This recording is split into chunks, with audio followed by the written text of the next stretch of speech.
Sitting in a situation right now in most parts of Africa where available rangeland for elephants has just disappeared because of human encroachment into natural habitat.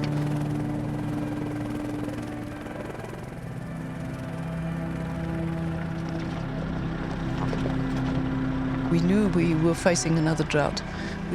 You have to make plans on reducing the elephant numbers, and it's not always that easy.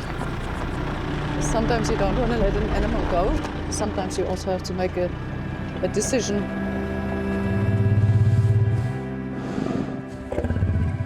It's now the time to take as many as possible, but also leaving a good nucleus of family behind here.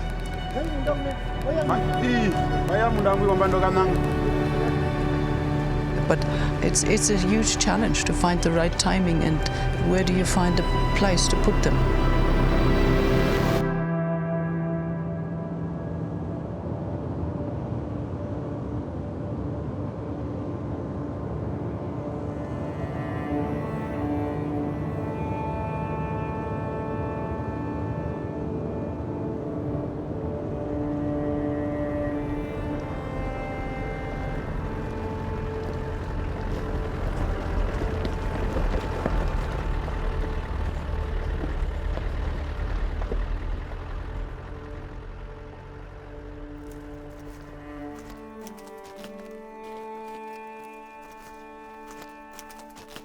All these big trees that you see standing around here, these are all Acacia tertilis, and I mean you can see a number of them laying on the ground.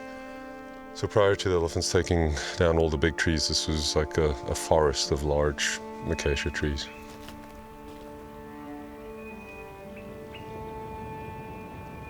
If you have too many elephants damaging your habitat, it also damages it for every species which feeds below them.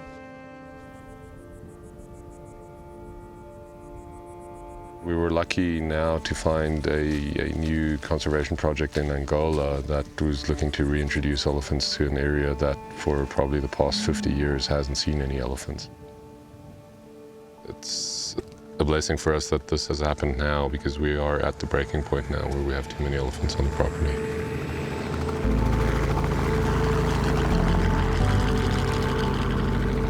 A few pre-made up darts for different animals, and then I adjust them as we go, or make up more in the chopper.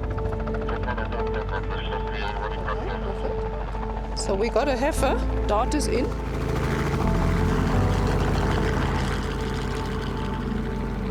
Ali, you make the call from the helicopter, you make the call.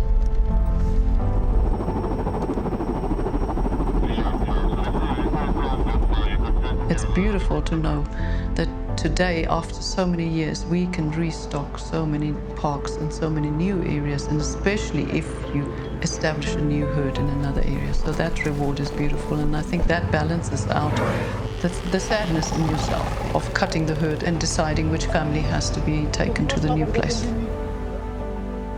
We're very, very fortunate to have an amazing team that just keeps everything calm. We just want to make sure they're not too big for the crates.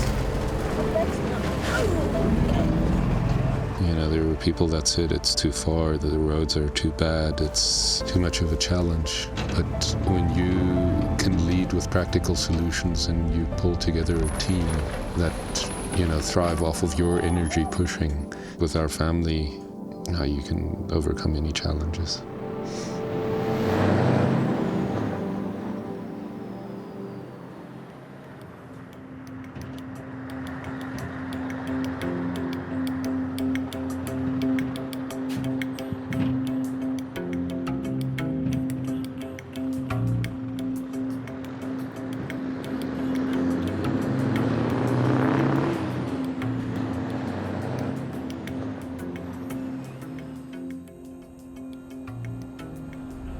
Whenever you're transporting animals, you want to get them offloaded as soon as possible.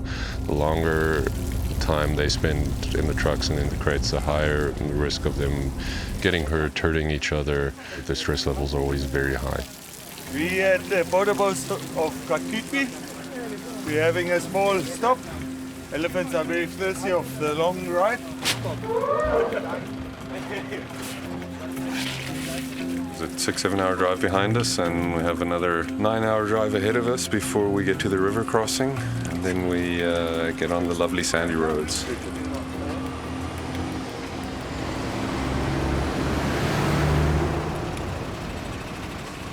We've been on the road now for 10 hours, so by the time we get there, it'll be 2 days. But the main thing right now is just to keep them relaxed. The bigger bull is pulling the little one a little bit, so we just get a bit more tranquilizer.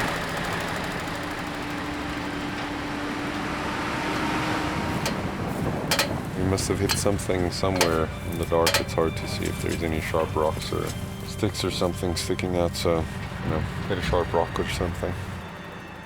Now they start getting busy with feeding, and so they will not be so occupied with everything else around them. They rather concentrate on feeding. An elephant eats a lot today, and they haven't fed today. So it keeps them busy, but it also keeps them fed.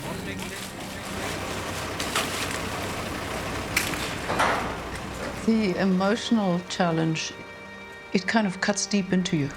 But you have to be very realistic about it, knowing that they are going to a better place and we are creating a better place for the herd that stays behind.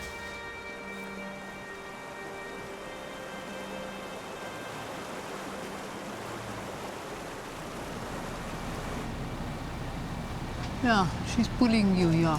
Shame, man. Almost there. Almost there.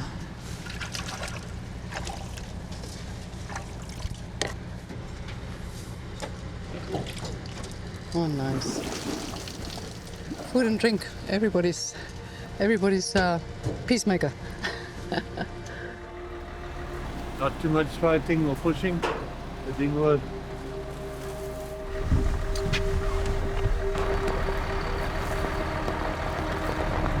Gucken wir mal, ob der sollte ja, das ist ja hart hier so, der sollte ja bereit sein, um die durchzuziehen.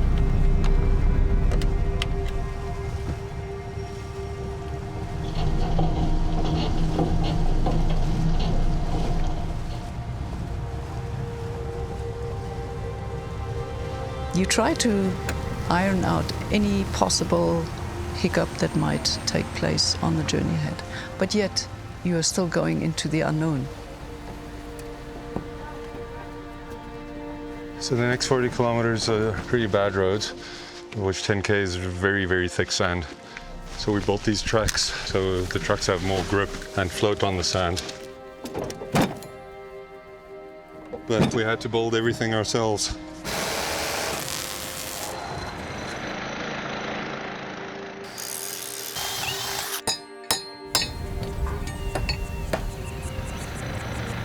The commitment is astounding, and all for the elephants. To get them to this paradise from Mount Echu, 700 kilometers, to this oasis in Angola, is worth it in the end. And this homecoming, where elephants haven't been for 50 years, is incredibly remarkable. And that's what's driving everyone, just to get them safely to their final destination. And they're very calm. They've fed well now.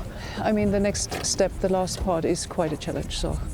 So we count our successes will be there.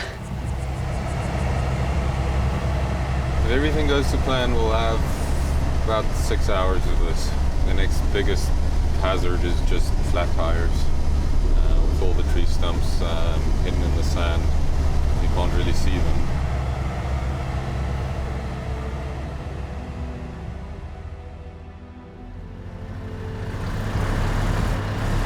Hot, it's getting softer, so we're going to hook that truck, then this one, and then the other two, make a huge big truck train. There were a few soft spots, but we pulled through those okay. So, but now the real thick stuff starts. Now's where the challenge is going to start.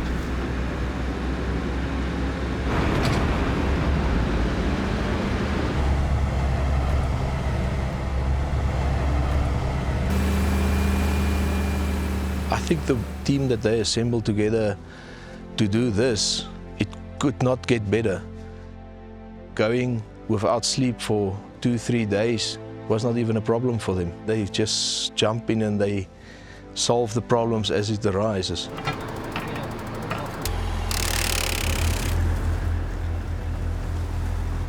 How many Ks you got left? 15 Ks of sand, about 25 Ks to camp. Good luck. Thanks.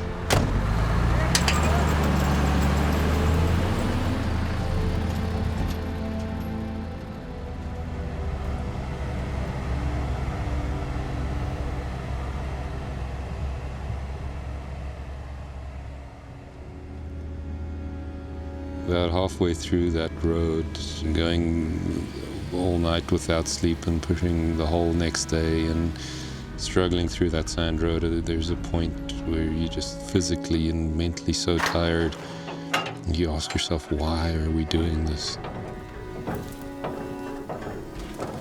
And then when you get to open those crate doors and you do the release and you see the animals, and that makes it all worth it. You only start realizing it when that first elephant steps off the truck and you suddenly realize that you've planted a seed again.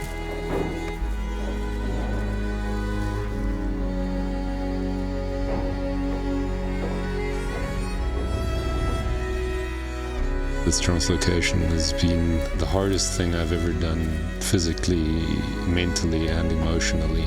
And yet being able to restock and plant that little seed of the new nucleus of animals in these wild, forgotten places of Africa, it feels like we just want to do one more.